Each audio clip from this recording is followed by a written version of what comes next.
Buenos días, tengan todos. Bienvenidos a nuestro culto dominical de la Iglesia Comunidad Bíblica de Cabo San Lucas.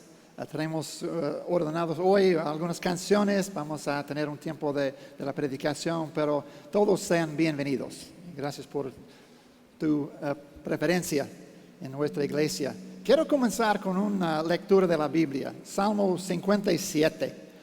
Es un salmo de David, antes que era rey. Saúl era el rey y él estaba buscando una manera a matar a David. Y David estaba huyendo del rey Saúl.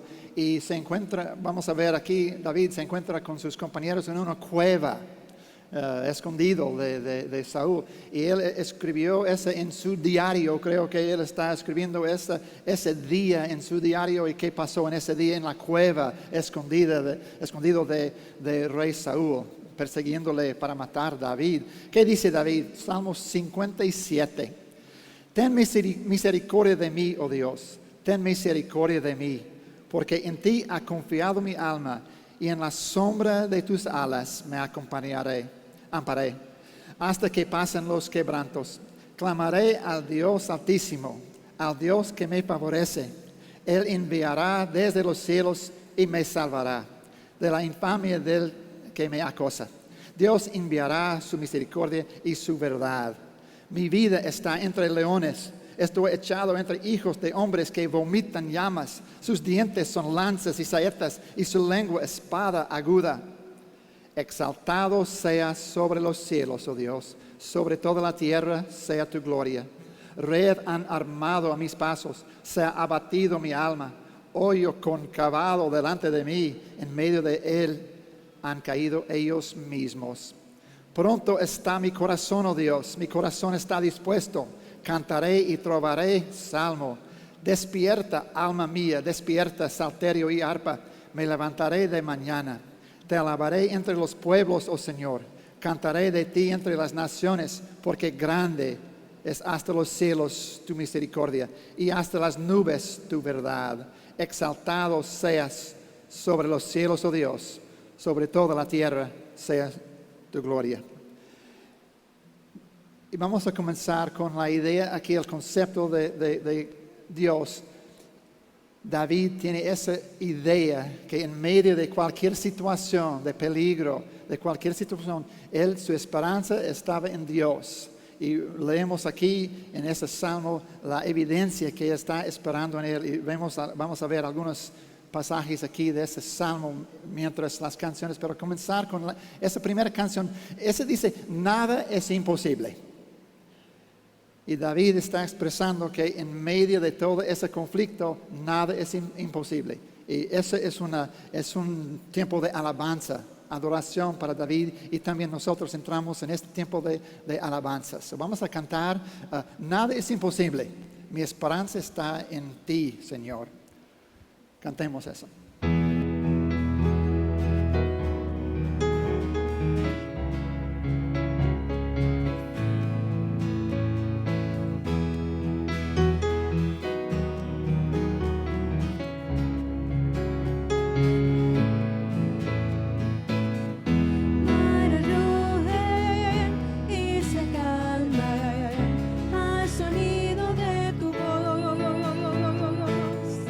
Se estremece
Salmo 57.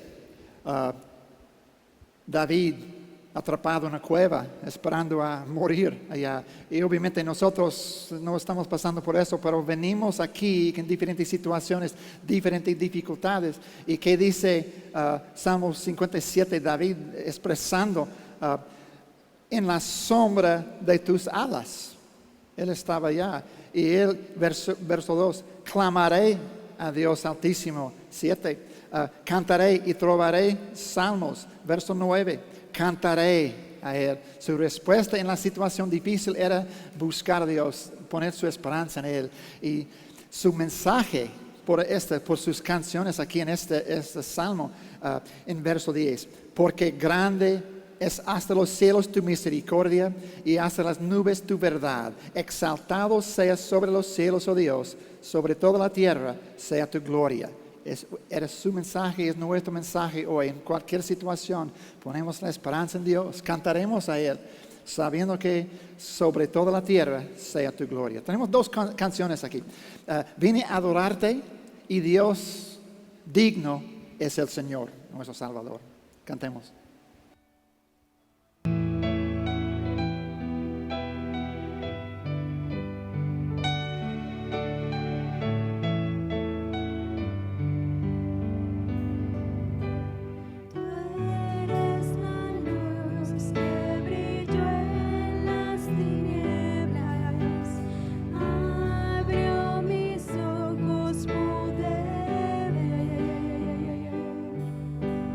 Mi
Gracias por la cruz, oh Dios, el precio que pagaste por mí, llevando mi pecado allí, sublime amor, tu gracia me salvó. Gracias por tu amor, oh Dios, tus manos clavadas por mí, me has lavado, Señor. Conozco hoy tu abrazo y tu verdad.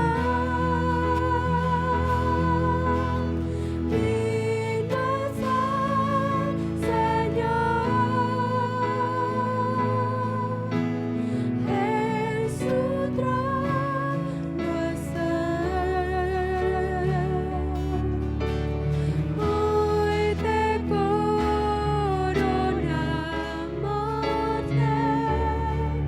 y reinas con poder. Altísimo Señor, Jesús, Hijo de Dios, el amado del cielo en la cruz murió.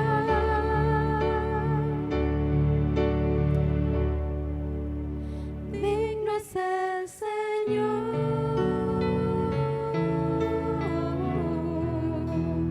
Gracias por la cruz, oh Dios, el precio que pagaste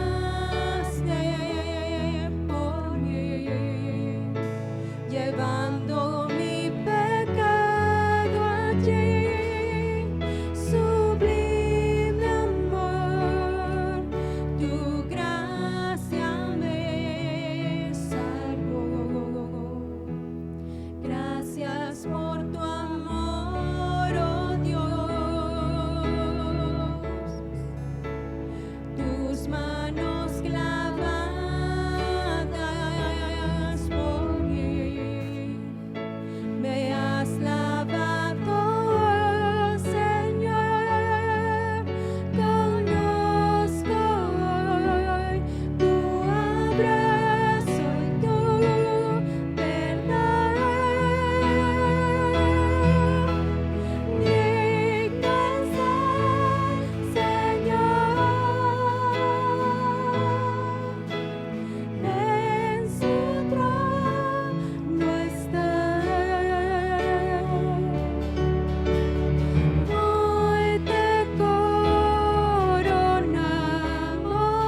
En este salmo, David reconoce las palabras de aquí, de esta canción.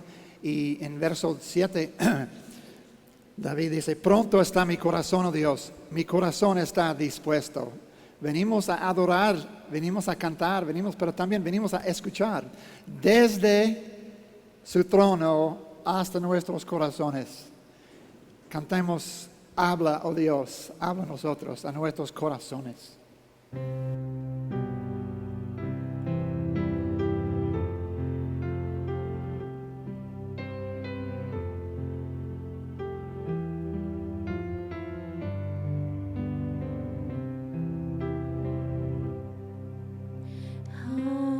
Habla, oh Dios, y yo escucharé.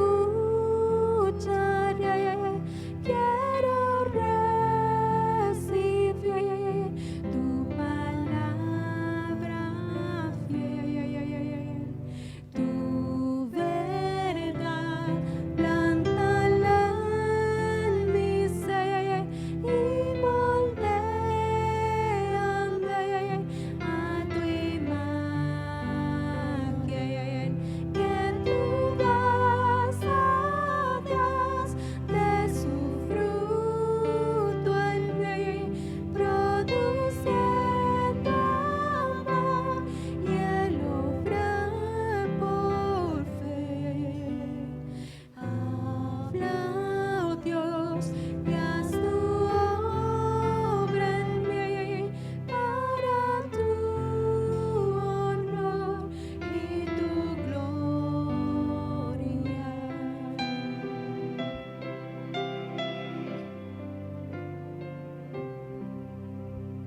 Habla, oh Dios, y enséñame a obedecer con toda humildad. Pruébame y escudriñame bajo el resplandor de tu santidad. Haz crecer mi fe, haz que pueda ver tu glorioso amor y tu autoridad. Que tu voz de gran poder, quite de mi ser la incredulidad.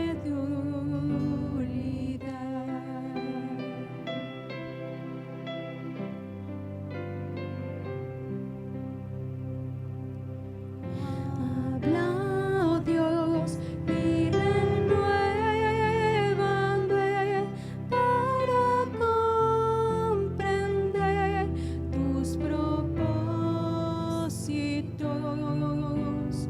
Tu verdad nunca cambiará, permanecerá por la eternidad. Junto a ti por fe yo caminaré. Tus promesas son mi único sostén. Habla, oh Dios, edifícanos, llena el mundo de tu gloria.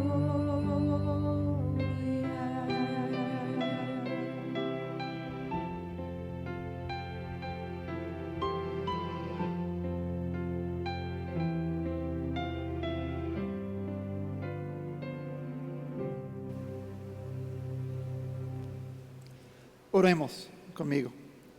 Padre nuestro, te damos gracias porque hemos visto las bendiciones tuyas en cada familia esta semana. Señor, gracias por el privilegio a congregarnos, a adorarte, Señor, y escuchar la verdad que viene a través de la predicación. Queremos ver corazones preparados para recibir la palabra. Queremos ver la buena tierra en nuestros corazones, Señor, para dar fruto y ver vidas transformadas, Señor. Gracias. Queremos decir como David aquí, que en cualquier situación estamos en la sombra de tus alas. Gracias por eso, Señor. En el nombre de Cristo. Amén. Queremos seguir en la adoración a través de las ofrendas. Y tenemos la práctica aquí para ofrendar y volver a Dios las bendiciones de y hermano Memo, ¿vale?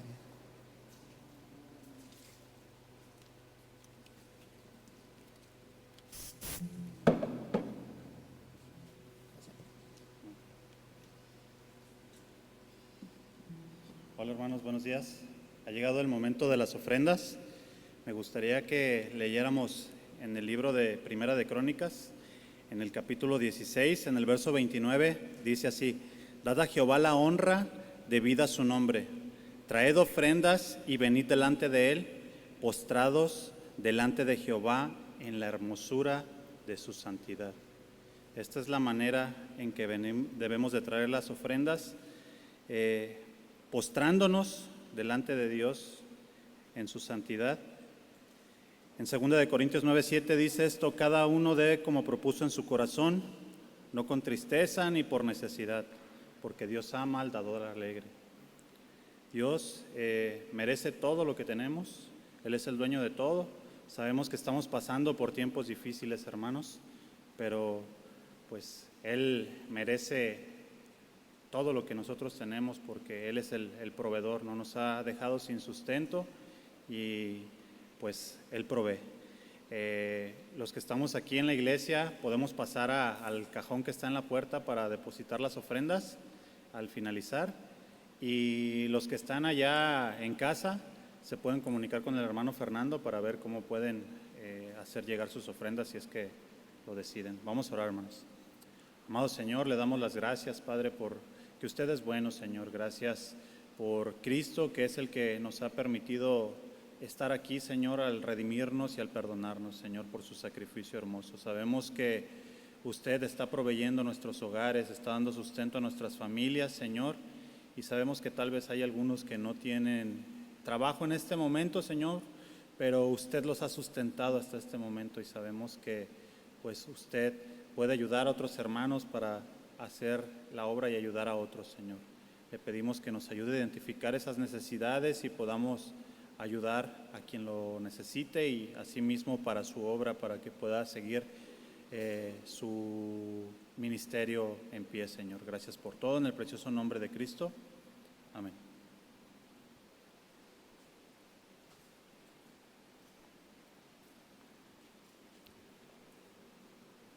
Ahora tenemos nuestra predicación y la verdad a través de nuestro pastor.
Muy buenos días, qué bueno que nos está acompañando en esta mañana a través de nuestra transmisión, pero también aquí algunos hermanos, es un gusto que podamos estarnos viendo.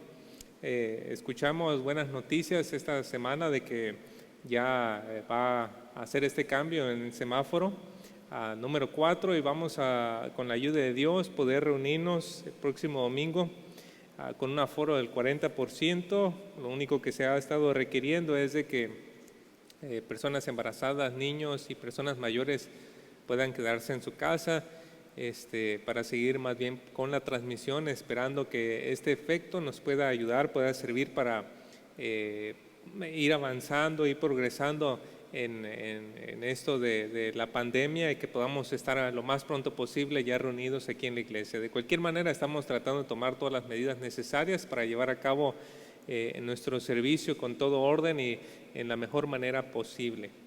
Y bueno, nuevamente buenos días, qué bueno que estamos aquí en esta mañana. Quisiera iniciar este mensaje el día de hoy, domingo 30 de agosto, con este pensamiento. ¿Cuáles son los lugares que provocan una mayor reflexión en nosotros cuando estamos ahí? Bueno, yo pienso en dos lugares. Uno de ellos es cuando voy a un funeral. Cuando voy a un funeral, mi mente se va pensando tras las cosas que realmente son importantes en esta vida. En un funeral como que uno se detiene después de una vida tan acelerada, se detiene un momento y puede observar el sufrimiento humano. Y si es una persona muy cercana a nosotros, realmente es un momento que toca fibras sensibles en nuestro corazón. Pero hay otro lugar que también me causa y me provoca una gran reflexión y es un hospital. No sé si le ha tocado a usted tener que estar en el área de hospitalización por más de un día, pero hay gente que realmente está sufriendo ahí terriblemente, agonizando, donde ya algunos medicamentos ya no les hacen efecto, donde llevan días, semanas, incluso meses esperando alguna clase de cirugía que pueda sacarlos de ese momento donde se encuentran. Personas que están solas allí llevando toda esta situación tan difícil por mucho tiempo. Realmente son momentos de sufrimiento y calan hondo en nuestro corazón. Si usted no ha estado, va a estar. En algún momento de su vida va a estar ahí en un área de hospitalización, viendo gente así, algún familiar, algún ser querido. Va a usted tener que estar en algún momento de su vida ahí, va a tener que estar en algún momento en algún funeral y seguro ya se ha dado cuenta cuán profundo llega a llegar ese momento a nuestros corazones. Y como pastor o como uno que vive en esos momentos, me pregunto constantemente: Señor, ¿qué dices en medio de esta circunstancia? No siempre las cosas son iguales. Algunas veces algún familiar tiene alguna pequeña enfermedad y pasa algún tiempo hospitalizado, pero hay otros casos donde la persona tiene mucho tiempo ahí con una enfermedad crónica, o algunos casos donde muere un ser muy lejano y otros casos donde muere un ser muy cercano. En cada momento parece que es algo diferente y por lo cual preguntar: Señor, ¿qué dices tú respecto a este sufrimiento? En la porción bíblica que tenemos para hoy veremos que el Señor no es ajeno a esa clase de sufrimiento. Él caminó cerca de quienes padecían y tiene algo para decirnos a nosotros en el día de hoy. Así que si tiene su Biblia, por favor acompáñeme al Evangelio de Marcos, capítulo 5, y tenemos la sección ahora del versículo 21 hasta el versículo 34 para ver. Una vez que usted lo encuentre, por favor acompáñeme con su vista mientras doy lectura en esta versión Reina Valera. Marcos capítulo 5, versículo 21 al 34.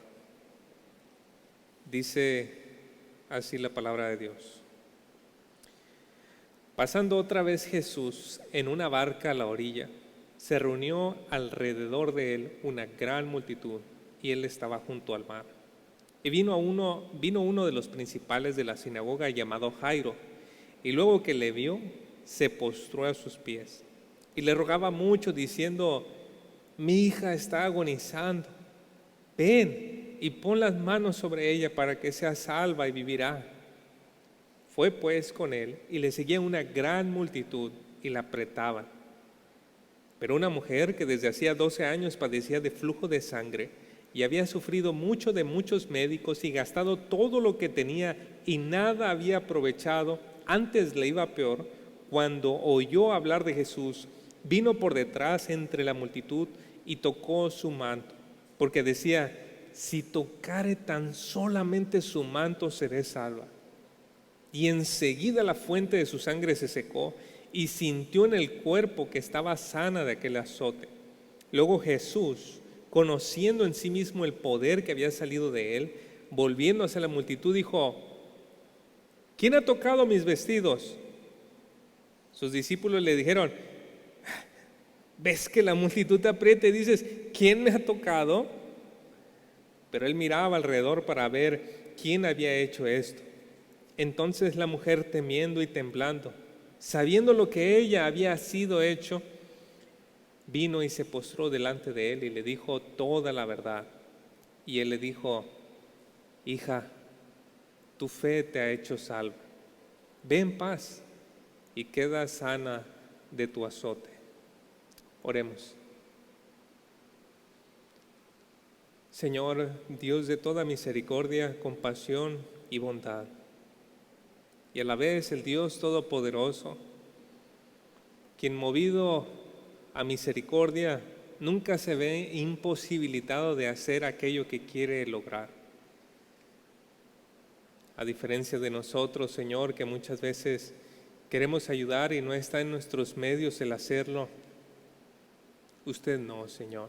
Usted no se ve limitado por recursos, usted no se ve limitado por poder, usted no se ve limitado por un diagnóstico imposible, usted no se ve limitado ni por la misma muerte. Le adoramos, oh Señor, y creemos y le rogamos para que usted dirija nuestra confianza hacia usted, para que en medio de un tiempo donde vemos tanta enfermedad y muerte, oh Señor, nuestra mirada esté puesta en usted y nuestra esperanza en Cristo. Ayúdenos, Señor, por favor. Se lo pedimos en el nombre de Cristo Jesús. Amén.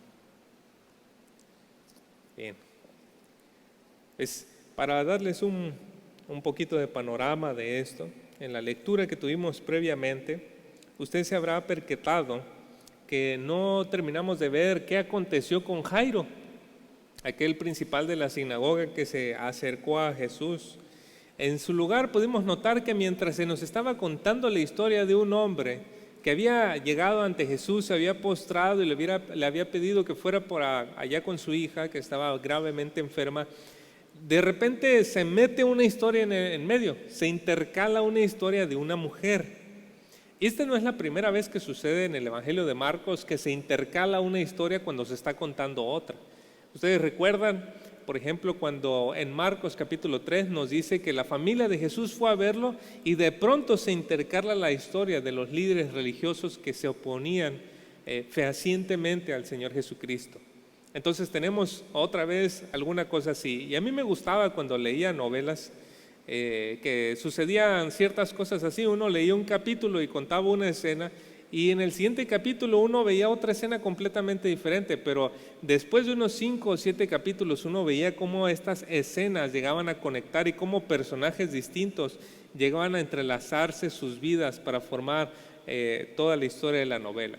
Pues algo así, pero muy en breve, sucede aquí. Estas dos historias están muy relacionadas, aunque parece no tener nada que ver la una de la otra. Así que mientras vamos viendo esta historia, y Dios mediante, la próxima semana vemos la historia de Jairo, vamos a ver cómo se conectan la una con la otra. Y el asunto de la fe va a ser muy importante aquí. Algo más que debemos considerar es la secuencia que ha seguido Marcos en el relato de la vida de nuestro Señor Jesucristo. Desde el capítulo 4:35 nos ha enfatizado mucho la autoridad de Jesús sobre ciertas cosas. Ya vimos que Jesús tiene autoridad sobre la naturaleza. Cuando fue la tormenta, Jesús cayó el viento y aquietó las aguas. Cuando vino este endemoniado gadareno con una legión, vimos que Jesús también tiene autoridad sobre una legión de demonios. Y aquí el asunto de la autoridad no se va a detener. Vamos a ver a Jesús con autoridad también, pero específicamente con autoridad para sanar. Y como hemos visto, en cada caso, la autoridad de Jesús siempre despierta una reacción.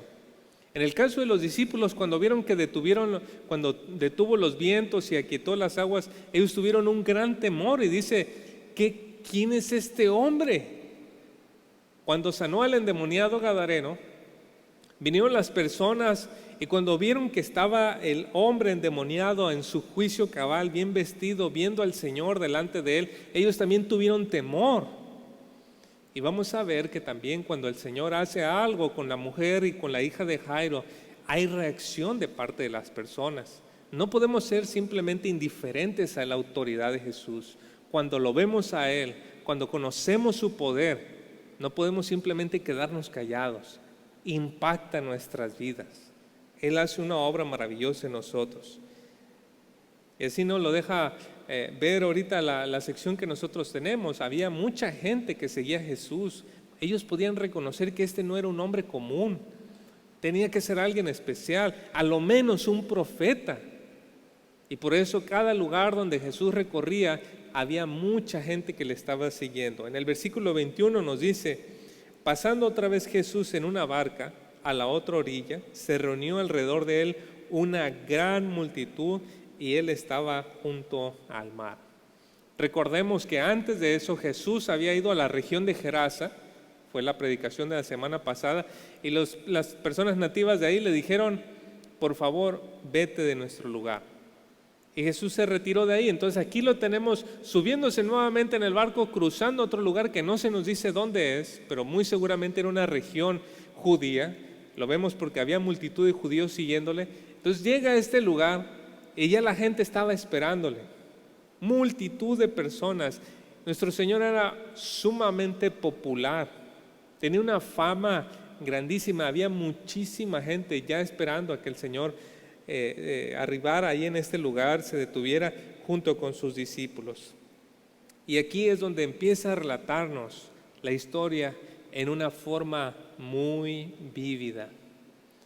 Es como, en español es difícil transmitirlo, pero es como si Marcos, el evangelista que nos está relatando la vida de Jesús, de pronto nos muestra toda la escena, así como si estuviera tomando una toma desde el aire, Jesús viniendo en el barco, él y toda la gente, pero de pronto acerca toda la toma y nos mete en ese escenario, como para que veamos lo que está sucediendo.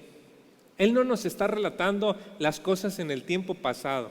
Y se acercó un hombre llamado Jairo. No, el evangelista Marcos lo cuenta en un presente, como diciendo: esto está sucediendo delante de ti. Esto es muy interesante porque hasta el día de hoy la gente sigue sufriendo cosas como la que vivió Jairo y cosas como la que vivió la mujer que vamos a ver el día de hoy. Entonces Marcos utiliza este elemento y todo esto para mostrarnos que Cristo, primeramente, atiende al ruego insistente de un padre angustiado. ¿Hay algún padre angustiado que ruega a Cristo? Él atiende ese llamado. Cristo atiende al ruego insistente de un padre angustiado. Y lo voy a leer en esta versión que es la Biblia textual para que ustedes noten cómo hay un presente, como si se nos relatara que esto está sucediendo frente a nuestros ojos. Dice: llega uno de los principales de la sinagoga, llamado Jairo, y al verlo cae a sus pies y le suplica con insistencia diciendo: mi hijita está agonizando, ven, pon las manos sobre ella para que sea sanada y pueda vivir. ¿Qué nos llama la atención de estos versículos? Bueno, primeramente, ¿quién se acercó al Señor Jesús? Nos dice que era uno de los principales en la sinagoga, un hombre que tenía un cargo de liderazgo en estos lugares de reunión que tenían los judíos en la antigüedad. Y por lo general nosotros hemos visto que los líderes son opositores a nuestro Señor, pero aquí tenemos a uno que se acerca para rogarle al Señor que le ayude en su situación. Y este hombre llamado Jairo no escatima, hermanos. Él se postra ante él. Un gesto de mucha reverencia, de mucho respeto. Y no solamente eso, empieza a rogarle insistentemente. A él no le da vergüenza que haya una multitud. Está toda la gente viendo. Este es un hombre respetable. Este es un hombre que el pueblo tiene cierto respeto, tiene un lugar importante ahí entre la población. Pero a él no le importa nada de eso. Él va, se tira y empieza a rogarle insistentemente. ¿Y qué es lo que lo llevó a este hombre hasta ese punto de súplica? La agonía de su hija. Ver que su hija estaba luchando por mantenerse con vida. Digo, y todavía si le agregamos a esto, lo que dice en Lucas 8:42, dice que era la hija única de este hombre, una niñita. ¿Cómo no sentía el corazón este hombre de ver a su hija única estar ahí, quizá batallando con su respiración en sus últimos momentos de vida? Vaya, uno que tiene que andar escatimando en ruegos cuando ve a su hijo en una situación así. Uno que tiene que andar, la vergüenza se va a un lado. Y no sé ustedes, pero si estuvieran pasando alguna situación así, creo que cualquiera de nosotros iría con los médicos y le diría, por favor, atienda a mi hijo. En cierta ocasión, cuando estaba en un área de urgencias, estaba ahí una mujer que tenía a su hijo y ella empezó a gritarle a los doctores porque sentía que su hijo se moría. Y estaba rogándole que por favor fueran a atender a su hijo. ¿Qué importa si lo consideran a uno loco? ¿Qué importa la humillación? ¿Qué importa cualquier cosa? Se trata de la vida de un hijo, ¿no? Pues así vemos a este Jairo. Y para él era un momento impresionante porque aun cuando podía ver que su hija estaba al borde de morir, tenía un rayo de esperanza porque estaba Jesús en su localidad. Para él esa era la salida. Y por eso, enterándose inmediatamente fue. Había un rayito de esperanza y eso era Jesús en su localidad. Así que Jesús entendía perfectamente su dolor y misericordiosamente nos dice en el versículo 24, fue pues con él y le seguía una gran multitud y le apretaban. Así vemos que otra vez la cámara se aleja de la escena y nos permite ver el panorama completo de lo que está sucediendo. Ya no se enfoca nada más en Jesús y en Jairo, pero ahora vemos otra vez a la multitud que va caminando con Jesús y están apretándole. ¿Puede imaginar qué número de personas deberían de estar ahí caminando? Que estaban todos así asfixiando ahí al Señor Jesucristo, tanta gente que lo quería ver. Y eso precisamente prepara el escenario para lo que vemos después. Y esto que vamos a ver después y que nos va a enseñar a lo largo del Evangelio de Marcos es esto, que Cristo vino a traer completa restauración. Si hay algo que vamos a ver repetidamente en el Evangelio de Marcos es Cristo vino a traer completa restauración. Y pocos casos como el que tenemos a continuación dejan ver tan claramente esta verdad. Voy a seguir en esta versión la Biblia textual porque nuevamente se acerca la escena. Ya no estamos viendo a la multitud, ahora vamos a ver a una mujer. Dice, versículo 25, y una mujer que llevaba 12 años con flujo de sangre, 12 años, y que había sufrido mucho de parte de muchos médicos y gastado cuanto tenía sin sacar ningún provecho, más bien empeoraba, al oír acerca de Jesús, llegó por detrás entre la multitud y tocó su manto. Aquí vemos entonces a esta mujer con 12 años padeciendo de flujo de sangre. Al parecer su problema era que ella no tenía su periodo de menstruación, no tenía como un periodo, sino que todo el tiempo ella estaba teniendo flujo de sangre. Entonces durante 12 años ella tenía esto y bueno, si no me equivoco, pueden venir muchas enfermedades por causa de eso, entre ellas pues puede venir la anemia y complicarse y otras cosas más. Pero más que todavía ese aspecto de su salud está también el hecho de que la vida para una mujer así era muy complicada. ¿Por qué? Porque la ley establecida que una mujer que estaba en su tiempo, en su periodo, con el flujo de sangre, era una mujer inmunda, era una mujer que estaba contaminada y que por lo tanto todo lo que ella tocara, todo lo que ella, donde ella se sentara, a todas las personas a donde ella estuviera ahí cerca, se contaminaban. Miren, Levítico 15 del 19 al 20 nos dice: cuando la mujer tuviere flujo de sangre y su flujo fuera en su cuerpo, 7 días estará apartada, y cualquiera que la tocare será inmundo hasta la noche.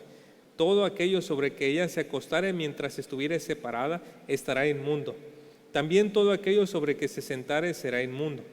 Y más adelantito, versículos 25 y 26 dice: y la mujer cuando siguiere el flujo de su sangre por muchos días fuera del tiempo de su costumbre, o cuando tuviere flujo de sangre más de su costumbre, todo el tiempo de su flujo será inmunda, como en los días de su costumbre. Toda cama en que durmiere, todo el tiempo de su flujo le será como la cama de su costumbre, y todo mueble sobre que se sentare será inmundo, como la impureza de su costumbre. De manera que la vida de esta mujer era difícil solamente por el hecho de padecer el problema de flujo. Su condición no le permitía estar en la sinagoga, participar en las actividades religiosas. Esta mujer tenía que estar separada de la vida religiosa, tenía que estar separada de la vida de las personas, tenía que estar distante en muchas ocasiones, hablar de lejos. Yo no sé, pero realmente estaba viviendo esta mujer una situación bastante difícil. Y a esto todavía hay que agregar que ella gastó todo su dinero tratando de remediar su situación, todo su dinero. Y todavía hay que agregarle a esto que su situación no había mejorado, sino que había empeorado. Recuerdo a un hermano que me dijo que estaba escuchando en la televisión de una mujer que había tenido un problema y luego otro, y me dijo: hermano, discúlpame, tuve que cambiarle. La vida de esta mujer era tan triste que no podía soportar escuchar una cosa más que estuviera sufriendo. Era verdaderamente desesperante. Y leemos esta historia y en la vida real, una mujer así ahorita, ¿a poco no sería bastante triste que estuviera tan lejos, excluida, dejada, pobre y sufriendo tanto? Pues así estaba esta mujer.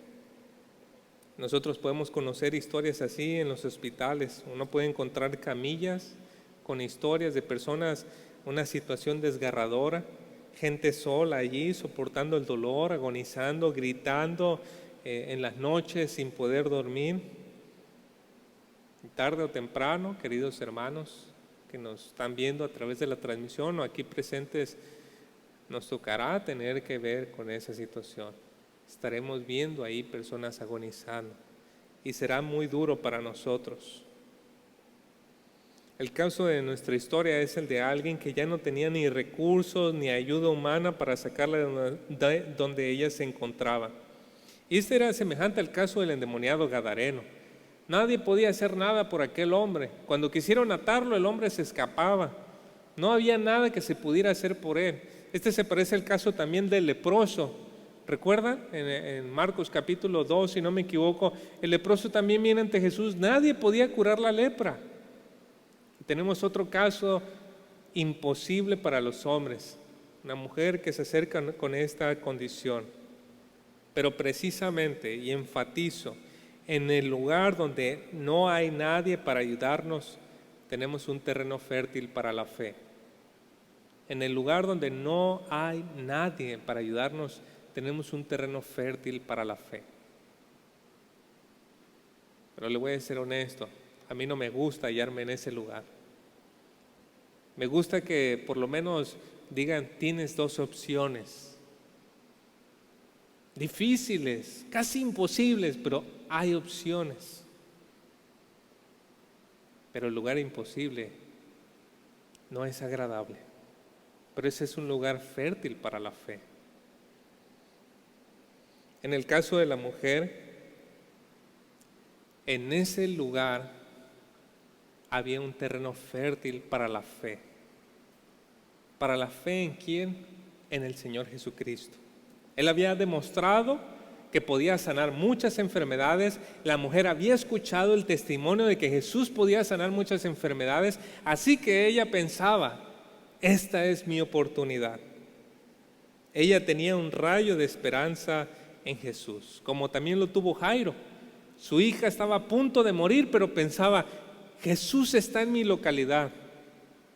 Y la mujer estaba pensando, mi situación es desesperante, pero Jesús está aquí.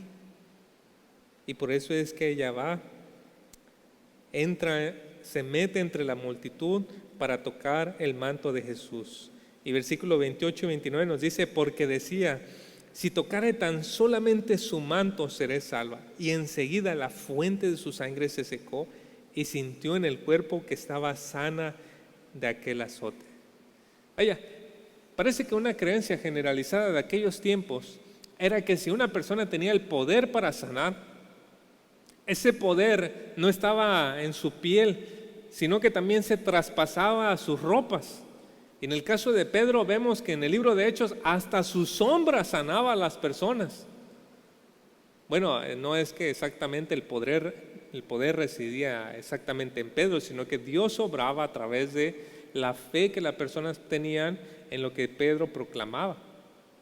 Entonces aquí esta mujer, bajo esa creencia de que el poder también está en la ropa, va y quiere tocar entonces el borde del manto del Señor. Y ella instantáneamente recibe la sanidad después de 12 años de sufrimiento. Y yo me preguntaba, ¿y cómo se dio cuenta? Pues ¿cómo no te vas a dar cuenta? Trae un dolor por 12 años y que se te quite en un ratito. Dices, no, pues sí te das cuenta. Te das cuenta cuando se cambia, cuando sientes ese momento de ese alivio. Y ella sintió ese momento. Y todo apunta a que esta mujer hizo todo esto tratando de pasar desapercibida. Después de todo, recuerden, ella era una mujer inmunda. Así que si tocaba a alguien, era inmundo. Y miren lo que hizo. Se metió entre toda la gente que estaba apretujando, haciendo inmundo a un puño de personas. Y no solo eso, no le importó hacer inmundo a aquel a quien consideraban que era un maestro, al Señor Jesucristo. Por eso muchos comentaristas dicen que esta mujer, aunque tuvo fe, era una mujer muy egoísta. Pero su situación quizá lo ameritaba. Ella no pensó en que estaba contaminando un puño de personas. Ella no estaba pensando que quizá iba a contaminar al maestro, aunque sabemos que a él nadie lo puede contaminar. Pero no le importó nada de eso. Ella solamente quería su sanidad y sabía que Jesús era el hombre que podía entregársela, podía dársela. Ella correctamente reconoció que el Señor es aquel que tiene autoridad sobre la enfermedad. Sin embargo, ese conocimiento no miraba más allá de ella misma. Aunque por otro lado, ¿de qué otra forma lo podría haber hecho? Su situación era desesperante. En todo caso, vemos que Jesús no iba a dejar que la mujer se saliera con la suya. No iba a dejar que simplemente recibiera el milagro y entonces pudiera escaparse como si nada más hubiese sucedido. Si Dios va a traer una gran obra a nosotros, Él va a querer producir alabanza de nuestros labios. Si Dios nos va a colocar en una situación tan difícil y después obrar un milagro, Él espera a recibir alabanza de eso. Así que Él va a hacer esto para que la gente vea y para que quede para testimonio de nosotros en las Escrituras. Por eso en el versículo 30 dice, luego Jesús, conociendo en sí mismo el poder que había salido de Él, volviéndose a la multitud, dijo, ¿quién ha tocado mis vestidos? Qué interesante, la mayoría de los milagros Jesús los hace de manera intencional. Pero este es un milagro, vamos a decir, no evidentemente intencional. Es como si la mujer se acercara y Dios entonces haya recompensado la fe de esta mujer para que saliera poder de Jesús. Pero no fue algo que el Señor mismo estuviera buscando de ella, fue algo que ella buscó de Él. Sin embargo, para muchos propósitos era necesario que todo lo que nosotros leemos con claridad fuera también claro para la mujer, los discípulos y las multitudes. Por esta razón el Señor preguntó quién había tocado sus vestidos. ¿Y qué dijeron sus discípulos? Pues ya saben, los discípulos muchas veces no actúan muy reflexivos de las palabras del Señor. Y este es el caso, y yo creo que yo no lo hubiera hecho mejor. Sus discípulos le dijeron, ¿ves que la multitud te aprieta y dices, ¿quién me ha tocado? Pero él miraba alrededor para ver quién había hecho esto. Parece como si los discípulos fueran torpes, pero eso es porque nosotros los estamos viendo desde afuera. Nosotros hubiéramos estado ahí sintiendo el codo de una persona, la espalda de otra, el hombro de otra, y el Señor preguntando, ¿quién me ha tocado? De nosotros, con toda la ironía del mundo, Señor, ¿qué es esa pregunta? ¿Cómo que quién? El Señor pudo haber hecho diferente la pregunta, pero escogió esa. ¿No le parece interesante? El Señor pudo haber dicho, ¿quién ha sido sanado en este momento? Y la mujer hubiese tenido que confesar de igual manera. Pero el Señor dijo, ¿quién me ha tocado? Quizá tenía la intención de provocar un poquito la ironía de los discípulos y darse cuenta que ellos no estaban entendiendo muy bien el panorama. No lo sé, pero esa pregunta del Señor me ha captado mi atención. Años después, yo creo los discípulos podían haber recordado esa escena y haberse reído un buen rato. ¿Te acuerdas de aquella ocasión? Esa vez cuando el Señor preguntó que si quién lo había tocado. ¿A poco no te parecía absurdo? Sí, pero mira qué cosas tan grandes hizo Dios. Qué cosas tan grandes hizo el Señor en ese momento. Cómo a nosotros nos parecía que el Señor estaba haciendo una pregunta tan torpe, pero en realidad había tanta sabiduría detrás de lo que Él hacía. Esa podía ser una conversación de los discípulos. Y la mujer, una vez que escuchó esta pregunta y vio al Señor que estaba buscando, se dio cuenta que ella no podía pasar desapercibida. Por eso nos dice el versículo 33, entonces la mujer temiendo y temblando, sabiendo lo que en ella había sido hecho, vino y se postró delante de él y le dijo toda la verdad. Noten ustedes cómo reacciona la mujer. Ella estaba temiendo y temblando. ¿Por qué? Bueno, lo lógico sería pensar, bueno, ahora toda la gente se va a enterar de que esta mujer hizo inmunda a la multitud. Pero ella no está temblando por eso. Tal vez ella iba a pensar, o lo que pensaríamos es que, bueno, ahora la gente se va a enojar porque ella tocó al Señor siendo inmunda. Pero eso no es por lo que ella está temiendo ni temblando.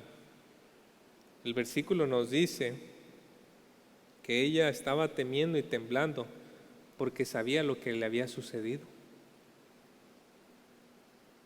Había ido con todos los médicos que podía, con el dinero que podía, y ninguno le pudo solucionar, con todas las cosas que le hicieron, con todos los brebajes que tuvo que tomar, con todas las cosas que tuvo que hacer. Nadie le pudo ayudar, pero tocó a este hombre en su manto y recibió sanidad. Eso la llenó de temor y de temblor. ¿Quién es este hombre que tiene autoridad sobre la enfermedad? Y sobre una enfermedad no pequeña. ¿Sabe? Es una broma lo que hacen en el día de hoy los programas de televisión de sanidad, que le quitan el problema a las personas de un dolor de migraña, de un dolor de pierna, de un dolor de estómago. ¿Y quién va a comprobar eso? Pero aquí tenemos el caso de una mujer con 12 años y es Cristo quitándole su problema. 12 años de largo sufrimiento. Pero ahora la mujer se sentía físicamente como nueva, pero el Señor no estaba conforme. Jesús no quería que ella solamente tuviese sanidad física, Él quería más. Versículo 34, y Él le dijo: hija, tu fe te ha hecho salva, ve en paz y queda sana de tu azote. Qué palabras tan preciosas del Señor. El Señor la pudo haber dejado ir así, con su sanidad física. En lugar de ello, Él quiso traer una restauración completa, y lo hizo a través de la confesión de esta mujer. Y cuando la mujer confesó, entonces Cristo pronunció estas palabras: hija. Eso, primeramente, hija, un tono cálido, amoroso, familiar. Tú eres parte de este reino que yo vengo trayendo. Tú eres parte de este reino que ha venido a la tierra. Es la idea que está comunicando eso. Cuando Jesús le dice hijo, hija a alguien, es con ese fin de decirle: tú ahora también eres parte de esto. ¿Y qué más le sigue diciendo? Tu fe te ha hecho salva. Otras traducciones dice: te ha sanado. Y es que la palabra ahí, salvar y sanar, se usa de forma ambigua. La palabra sozo ahí puede a veces traducirse sanar, a veces se puede traducir salvar. Y aquí parece que tiene esa idea de comunicar las dos cosas. No solamente por la fe en Jesucristo ha sido sanada, pero por su fe en Jesucristo ha sido salvada también. Y luego el Señor no solamente le da esta bendición, pero también le dice: ve en paz. El shalom judío. Y este es el bienestar total y completo. Ahora esta mujer no solamente se iba a poder ir sana físicamente, iba a poder disfrutar de las actividades religiosas, iba a poder ir a la sinagoga, iba a poder disfrutar de las fiestas judías, iba a poder estar en compañía de otras personas, iba a poder tener una vida normal, un bienestar completo, el shalom. Y finalmente Jesús le da certeza de su sanidad cuando le dice: queda sana de tu azote. Por el caso de esta mujer nos damos cuenta que Cristo vino a traer completa restauración. Y aún hoy en día, ya para concluir, hay muchos casos de hombres como Jairo que tienen una persona cercana a ellos que está luchando por su vida. Hay muchos hombres y mujeres que se encuentran en una situación semejante a la de Jairo. Y para ellos quiero decirles: hay un rayo de esperanza en Jesucristo. También hay mujeres como la que acabamos de ver que han pasado por un largo tiempo de sufrimiento. Y para ellas y para ellos también, que pueden ser hombres, hay un rayo de esperanza en Jesucristo, porque Él tiene autoridad sobre la enfermedad. Los milagros de Jesús anunciaban que viene un tiempo en el que ya no habrá más dolor, más enfermedad, y que Dios enjugará toda lágrima de los ojos. Los milagros de Jesús apuntaban hacia eso. Y si bien en el día de hoy Dios se puede reservar el derecho de sanar a una persona, Dios siempre nos garantiza que en Cristo tenemos esperanza. ¿Cuánto será lo que Dios quiera que nosotros pasemos en este mundo con sufrimiento y dolor? Bueno, no sé. Pero en Cristo hay esperanza. Aún así, Jesús nos enseñó a orar: venga tu reino. ¿Y qué significa eso para nosotros? Que en algunas ocasiones vamos a tener a un Jairo, vamos a tener a una mujer con flujo de sangre, y vamos a orar al Señor como iglesia. Vamos a orar al Señor y vamos a pedirle: Señor, venga tu reino. Y el Señor va a traer completa sanidad a esa persona. ¿Quién, cuándo, cómo? ¿Quién sabe? El Señor sabe. Pero el Señor nos ha dicho: oren por eso, y puede que suceda. Así que me gustaría concluir en oración, sabiendo que dentro de las personas que nos escuchan a través de transmisión y entre nosotros, este asunto de la enfermedad es algo muy preocupante. Pero oremos para que el Señor Jesucristo sea esa esperanza de aquellos que no le han conocido y de aquellos que le hemos conocido, mis queridos hermanos, Poder reconocer que por encima de la enfermedad y por encima de todo, Jesucristo tiene autoridad y que podemos tener esperanza segura en Él. Señor nuestro, Señor Jesucristo, estos escenarios, estos eventos han pasado delante de nuestros ojos como si estuvieran sucediendo aquí mismo y ahora. Y Señor, así como usted tuvo poder para quitar la enfermedad de aquella mujer, y vamos a ver cómo usted tiene poder incluso sobre la muerte la próxima semana, Señor, reconocemos que así es ahora. Y que quizás se nos va a permitir ver en alguno u otro caso a lo largo de nuestra vida que este mundo, al final de cuentas, está bajo sus pies.